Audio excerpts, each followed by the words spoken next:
Sir 'Jailer' movie మరి వరుస ఫ్లాపుల్లో ఉన్న రజనీకాంత్ గారికి పెద్ద ఊరటనిచ్చింది.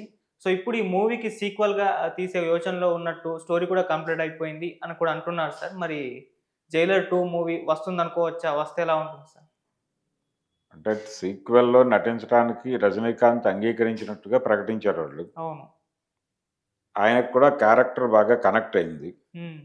కనెక్ట్ అయింది. అలాగే అసలు ఆ డైరెక్టరే ఒక ఫార్ములా తయారు చేసాడు. ఒక ఫార్ములా డిజైన్ చేసాడు. అది వర్కౌట్ అయింది. చాలామంది అనుసరిస్తున్నారు గూడా ఇప్పుడు.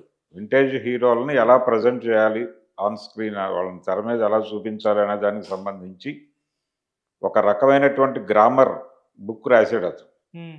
'జైలర్' సినిమా ద్వారా. రెండోది కొంచెం హ్యూమన్ టచ్ నడుస్తూనే అన్ని అన్ని రసాలు ఉండేలాగా డిజైన్ చేసుకున్నాడు కథని. అయితే కథగా అది ముగింపే. ఆ సినిమా వరకు అది ముగిసిపోతుంది కథ.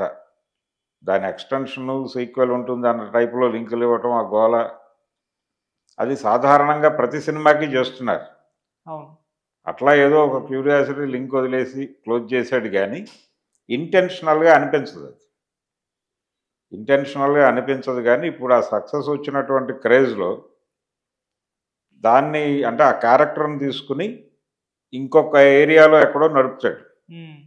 ఇప్పుడు ఇక్కడేమో కొడుకు తాలూకా అంటే కొడుకు ఎలా ఇన్‌ఫ్లూయెన్స్ అవుతున్నాడు ఎకానమీకి తన ఆ డబ్బుల కోసం వాడేం చేస్తున్నాడు బయటికెళ్ళిపోయి అనే పరిస్థితి. చాలా కుటుంబాల్లో ఉంది ఆ కండిషన్. విలువలు అవన్నీ పక్కన పెట్టేసి ఎవరి జీవితాలు అంటే డబ్బులు సంపాదించడమే పరమావధిగా మారిపోయినటువంటి పరిస్థితిలో ఏం చేయడానికైనా సిద్ధపడిపోతున్నారు. హ్మ్. ఈ ఏం చేయడానికన్నా సిద్ధపడిపోతున్నటువంటి సందర్భంలో ఎవరికి ఏ హాని తలపెడతారో తెలీదు. ఎవరికి ఏ హాని వీళ్ళు చేస్తారో తెలీదు. తాము ఏ హానికి గురైపోతామో కూడా తెలీదు.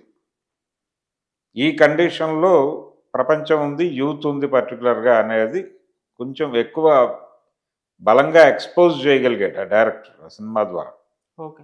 అది కలిసొచ్చింది. దీంతో పాటు రజనీకాంత్ స్ట్రెచర్‌ని ఇబ్బంది పెట్టలేదు. ఆయన మేనరిజమ్స్‌ని గౌరవించాడు. ఆయన మేనరిజమ్స్ అన్నీ ఉంటాయి సినిమాలో. ఆయన స్టైల్స్ అన్నీ ఉంటాయి. ఇవన్నీ నడుస్తూనే అండర్ ప్లేలో ఒక కథ కూడా నడిపే ప్రయత్నం చేశాడు డైరెక్టర్. అది సక్సెస్ అయింది. హ్మ్. ఇప్పుడు ఇంకొక ఇష్యూ తీసుకుంటాడు. ఇందులో మాట్లాడిన ఇష్యూ కాకుండా ఇంకొక సమస్య తీసుకొని దాన్ని జైలర్ ఎలా పరిష్కరిస్తాడు అనేది కొత్త టాపిక్కే. కొత్త కథే. అవును. కాకపోతే జైలర్ క్యారెక్టర్ ఒకటే అక్కడికి రిఫరెన్స్‌గా తీసుకెళ్తాడు రజనీకాంత్. హ్మ్. ఇది స్ట్రెయిట్‌గా ఈ కథకి సీక్వెల్ అనుకోవడానికి లేదు. ఆ క్యారెక్టర్ సీక్వెల్‌గా మారిపోతుంది. ఆయన మనవడు, ఈ వ్యవహారం, వ్యవస్థ అంతా అలాగే ఉండొచ్చు. ఓకే. ఇట్లా 'జైలర్' సిరీస్ అని మొదలుపెట్టి ఆ సీరీస్‌లు నడిపినా ఆశ్చర్యం లేదు. హ్మ్. అందుకని 'జైలర్' సీక్వెల్ అంటే వాళ్ళకి బడ్జెట్‌లు వర్కౌట్ అవ్వటం కోసం పాన్ ఇండియా మూవీస్‌కి సీక్వెల్‌కెళ్తున్నారు. హ్మ్. 'బాహుబలికి' కూడా మొదటి సినిమాలో వచ్చిన డబ్బుల కంటే కూడా సెకండ్ పార్ట్‌లో వచ్చిన డబ్బులే ఎక్కువ మిగిలినాయి ప్రొడ్యూసర్‌కి. హ్మ్. అందుకని దాదాపు అందరూ సీక్వెల్స్‌కెళ్తున్నారు. ఇప్పుడు సీక్వెల్‌కి వెళ్తే ప్రమాదం అనుకున్న దశ నుంచి సీక్వెల్ చేయకపోతే ప్రమాదం అనే దశకు వచ్చేసాం మనం. ఓకే.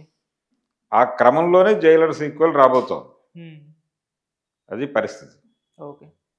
కానీ సీక్వెల్‌లు అంటే వరుస పెట్టి చాలా సీక్వెల్స్ వస్తున్నాయి సార్. మనం తెలుగులో చూస్తున్నాం, తమిళ్‌లో చూస్తున్నాం. అది వర్కౌట్ అంటే ఒకప్పుడు చూసుకుంటే సీక్వెల్స్ మన దగ్గర వర్కౌటే అవ్వలేదు. అవును. 'బాహుబలితో' మారిపోయింది. మరి ఇప్పుడు ఈ సక్సెస్ అయితుంది కాబట్టే సీక్వెల్ ఫార్ములా ఎంచుకుంటున్నారు అనుకోవచ్చా? అంతే. అంటే ఇది టోటల్ సీక్వెల్ అయి ఉండకపోవచ్చు ఈ కథ. ఓకే. ఇప్పుడు 'జైలర్‌కి' సంబంధించి కొత్త కథే, కొత్త కాన్‌ఫ్లిక్ట్ ఉంటుంది. హ్మ్. ఒక కొత్త ఘర్షణను పట్టుకొచ్చి తీస్తాడు. ఓకే. అది పక్కన పెట్టేస్తే సీక్వెల్ చేయటం ద్వారా ఈ క్రేజ్‌ని దానికి లాక్కొస్తారు. క్యారీ ఫార్వర్డ్ అవుతుంది ఈ క్రేజ్. హ్మ్.